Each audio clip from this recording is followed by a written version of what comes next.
ഇന്ന് നമുക്കൊരു മത്തൻ എരിശ്ശേരി കണ്ടാലോ? എൻ്റെ വീടിൻ്റെ അടുത്തേ ഒരു അമ്മാമ്മയുണ്ട്. അവർ വെക്കുന്ന രീതി നമ്മൾ വെക്കുന്നതിനേക്കാളും ഡിഫറെൻ്റായിട്ട് തോന്നി. അത് ഞാൻ എങ്ങനെയാണെന്ന് കാണിച്ചു തരാം.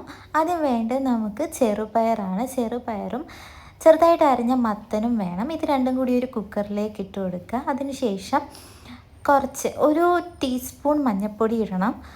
പിന്നെ ഒരു ടീസ്പൂൺ മുളക് പൊടി, പിന്നെ അതുപോലെ ഒരു ടീസ്പൂൺ കുരുമുളക് പൊടിയും കൂടി ഇട്ട് കൊടുത്തിട്ട് ആവശ്യത്തിന് വെള്ളവും ഒഴിച്ച് ഒരു 3 വിസിൽ വരുന്നത് വരെ നമുക്ക് ഇത് അടുപ്പത്ത് വെക്കാവേ. ഞങ്ങളുടെ വീട്ടിൻ്റെ അടുത്തുള്ള അമ്മാമ്മയാണ്. അമ്മാമ്മ ഉണ്ടാക്കുന്ന മിക്ക ഫുഡിനും നല്ല ടേസ്റ്റാണ്. അപ്പോൾ ഈ ഒരു സാധനം എൻ്റെ ഫേവറേറ്റാണ്. അപ്പോൾ ഞങ്ങളുടെ വീട്ടിലുണ്ടാക്കുന്നതിനേക്കാളും ഡിഫറെൻ്റ് ആയിട്ടൊരു സാധനം ഇതിനകത്ത് ചേർക്കുന്നുണ്ട്. അങ്ങനെയാണ് ഞാൻ റെസിപ്പി പോയി ചോദിച്ച് മനസ്സിലാക്കിയത്. നമുക്ക് ലേശം ഉപ്പും കൂടി ആഡ് ചെയ്ത് കൊടുക്കണം കേട്ടോ. അത് ആവശ്യത്തിനനുസരിച്ച്, നിങ്ങൾ എടുക്കുന്നതിന് ആവശ്യത്തിനനുസരിച്ച് ഉപ്പും കൂടി ചേർത്ത് കൊടുക്കണേ.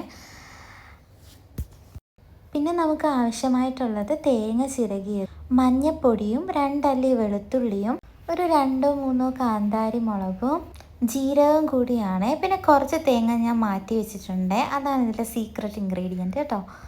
ഇനി നമുക്കൊരു പാൻ അടുപ്പത്ത് വെച്ചിട്ട് എണ്ണ താളിച്ചൊഴിക്കാൻ വേണ്ടിയാണ് ഇത്. എണ്ണയും പിന്നെ കടുക്, വറ്റൽമുളക്, കറിവേപ്പില, പിന്നെ നമ്മൾ നേരത്തെ കുറച്ച് തേങ്ങ മാറ്റി വെച്ചിട്ടില്ലേ, ആ തേങ്ങ എടുക്കണം കേട്ടോ. ആ തേങ്ങയും ഇട്ട് നല്ല ബ്രൗൺ കളർ ആവുന്ന വരെ തേങ്ങയൊന്ന് വഴറ്റിയെടുത്ത് മാറ്റി വയ്ക്കണം. ഓക്കെ.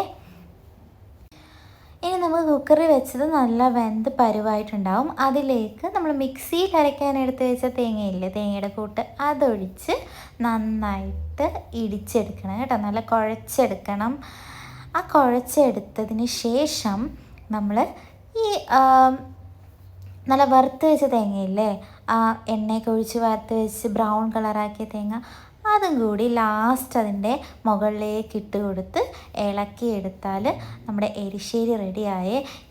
ഈ ലാസ്റ്റ് ഇങ്ങനെ തേങ്ങ വറുത്ത് ചേർക്കില്ലേ, ഇത് നമ്മൾ അധികം ചെയ്യാത്ത കാര്യമാണ്, പക്ഷെ നല്ല ടേസ്റ്റാണ് കേട്ടോ. ഒരു തവണയെങ്കിലും ഒന്ന് വെച്ച് നോക്കി. എരിശ്ശേരിക്കൊരു പ്രത്യേക രുചി തന്നെയാണ്. അപ്പോൾ എല്ലാവരും ഒന്ന് ട്രൈ ചെയ്ത് നോക്കണേ. നല്ല ടേസ്റ്റാണ് കേട്ടോ. Okay, thank you.